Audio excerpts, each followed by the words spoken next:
ప్రాజెక్టులకు 968 టీఎంసీలకు వాడుకోవడానికి సంపూర్ణమైన అనుమతులు వచ్చిన తర్వాత మేము ఆ ప్రాజెక్టులు కట్టుకున్నాక ఇంకా నీళ్లు కిందికి పోతే అది వరద. పైన మా సమ్మక్క సారక్క అడ్డం పెడతారు, మా సీతారామకు అడ్డం పెడతారు, మా కాళేశ్వరం అడ్డం పెడతారు. గోదావరి బేసిన్ మీద మేము కట్టుకునే ప్రతి ప్రాజెక్టుకు ఆంధ్రప్రదేశ్ అభ్యంతరం పెట్టి ఆ ప్రాజెక్టుల అనుమతులు రాకుండా ఆలస్యం చేసి ఇగో మిగులు జలాలు ఉన్నాయన్నాడు. మిగులు జలాలు ఎట్లున్నాయి? కేసీఆర్ దరిద్రం వల్ల, ఆకలి వల్ల, కేసీఆర్ తెలంగాణకు చేసిన ద్రోహం వల్ల నీళ్లు నీకు వరదొస్తున్నాయి. ఏందయా ద్రోహం? మేడిగడ్డ కూలిపోయింది, సుందీలు అక్కడికి రాలే. ఇక అన్నారం గురించి నేను చెప్పాల్సిన పని లేదు. అవే చక్కగా ఉంటే ఆ నీళ్లు మేము ఎత్తిపోసుకుని ఉంటే నీకు వస్తుండేనో రాకుంటుండేనో లెక్క తెలుస్తుండే. ఇవాళ వాళ్ళ ధనదాహం వల్ల, వాళ్ళ దోపిడీ వల్ల మేడిగడ్డ కుప్ప కూలింది. ఏమైతుందా, ఒకటి ఓ పిల్లర్ గుంగిపోతే ఏమైతుంది, ప్రాజెక్ట్ ఎంత ఉంది కదా అంటాడు. హరీష్ రావు గారు, నీ గుండెకాయ ఊడవిక్తే నీకు తెలుస్తా. మొత్తం బాడెంత 6 అడుగులు ఉన్నావు, గుండెవి తీసి పక్కకు పెట్టు, నువ్వు ఉంటావో లేదో చూద్దాం. ప్రాణహిత చేవెళ్ల గోదావరి జలాల మీద మేడిగడ్డ అనేది గుండెకాయే. ఆ గుండెనే లేకున్న తర్వాత మిగతా బాడీ ఉందని చెప్పుకోవడానికి తప్ప సున్నా కూడా ప్రయోజనం లేదు. ఇవాళ అన్నిటికంటే కింది నుంచి లిఫ్ట్ చేయాల్సింది, అక్కడి నుంచి మేడిగడ్డ నుంచి నీళ్లు ఎత్తి అన్నారంలో పోయాలి, అన్నారంలో పోసిన నీళ్లు సుందిళ్లలో పోయాలి, సుందిళ్లలో పోసిన నీళ్లు మిడిమానేరు, అక్కడి నుంచి శ్రీపాద ఎల్లంపల్లి, అక్కడి నుంచి ఎస్ఆర్ఎస్పి, అక్కడి నుంచి మిగతా ప్రాంతాలకు నీటిని తరలించాలి. అసలు కానీ పిసల్ అయిపోయింది అని అంటే, అసలు పిసల్గా అంటారు ఉర్దూలో. అసలు పిసల్గా బాయ్, आपको समझ में नहीं आ रहा, जान पूछ के बोल रहे या बिना ऐसी बोल रहे. ఇట్లా మొత్తం ప్రాజెక్టుని కుప్పగూల్చి మీ ధనదాహానికి బలైపోయిన మేడిగడ్డ, అన్నారం, సుందీల పోవడం వల్ల ఈ రోజు కిందికి వరద జలాలు పోతున్నాయి. 10 సంవత్సరాలు మీరు గోదావరి బేసిన్ మీద ప్రాజెక్టులు కట్టకపోవడం వల్ల ఈ రోజు చంద్రబాబు నాయుడు గారు తరలించకపోతా అని ధైర్యంగా చెప్పగలుగుతున్నాడు. 10 సంవత్సరాలు కృష్ణా బేసిన్ మీద మీరు ఏ ఒక్క ప్రాజెక్టు పూర్తి చేయకపోవడం వల్ల నువ్వు సంతకాలు పెట్టి తెలంగాణను మోసం చేసినావు. 811 టీఎంసీ నికర జలాలు అన్నాడు ఉమ్మడి ఆంధ్రప్రదేశ్ కి కేటాయింపులు జరిగితే నువ్వే 2015లో పోయి సంతకాలు పెట్టినావు. మా తెలంగాణకు 299 టీఎంసీ చాలు, మీరు 512 టీఎంసీలు తీసుకెళ్లమని. పోనీ అదే అనుకుందాం, ఆ 299 టీఎంసీలు అన్న 10 సంవత్సరాలలో ఎప్పుడైనా వాడినవా? మొన్న మొదటిసారి మేము వచ్చినాక 286 టీఎంసీలు వాడినవా?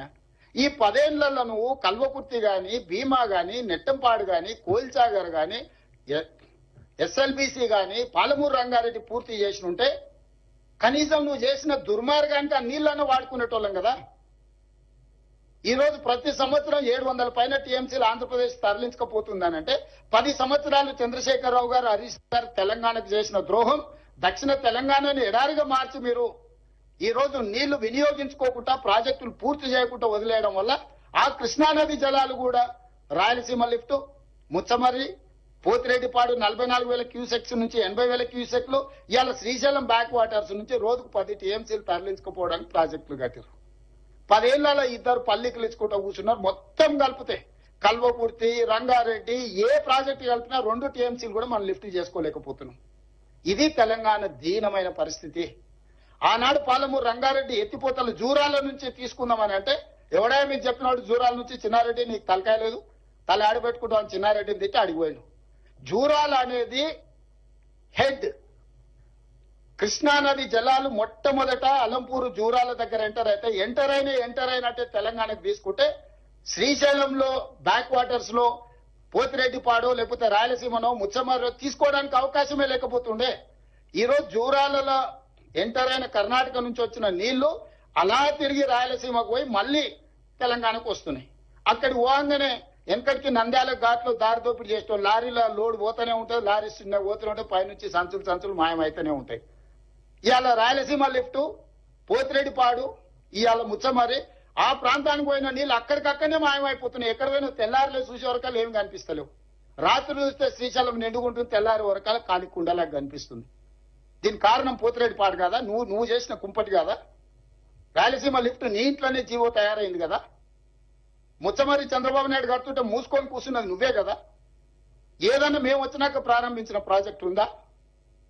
ఈరోజు ఇటు కృష్ణా బేసిన్, కృష్ణా మొత్తం కొలగొట్టిరు వాళ్ళు, అదే ఊపు మీద గోదావరి బేసిన్కి వచ్చింది. ఈ 10 ఏళ్ళు నువ్వే కదా ఉన్నది.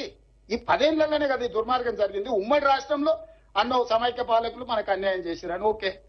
10 ఏళ్లలో మీరేం చేసిండ్రు?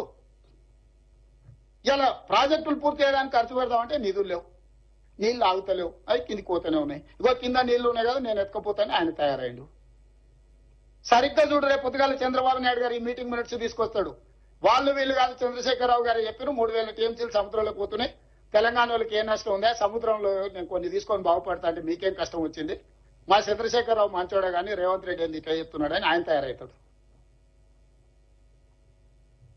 అందుకే మీడియా మిత్రులారా, ఈరోజు స్పష్టంగా రాజకీయాలకు అతీతంగా మనందరం ఒక దగ్గర కూర్చొని చర్చించుకొని ముందుకు వెళ్ళాలి.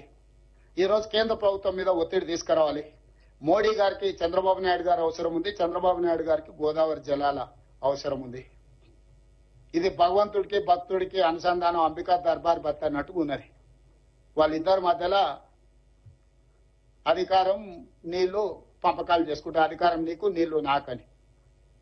అందుకే ఈరోజు అన్ని వ్యవస్థల దగ్గరికి మేము వెళ్తున్నాము. నాకు ఉత్తమ్ కుమార్ రెడ్డి గారికి ఎలాంటి భేషజాలు లేవు. అందరినీ కలుస్తాం, అందరితో మాట్లాడతాం, సమస్యకు పరిష్కారం కనుగొనడానికి చూస్తాం. కాకపోతే లీగల్ ఫైట్ ఎట్లా చేయాలి, పొలిటికల్ ఫైట్ ఎట్లా చేయాలి, టెక్నికల్ గా ఎట్లా ఫైట్ చేయాలో ఫైట్ చేస్తాం.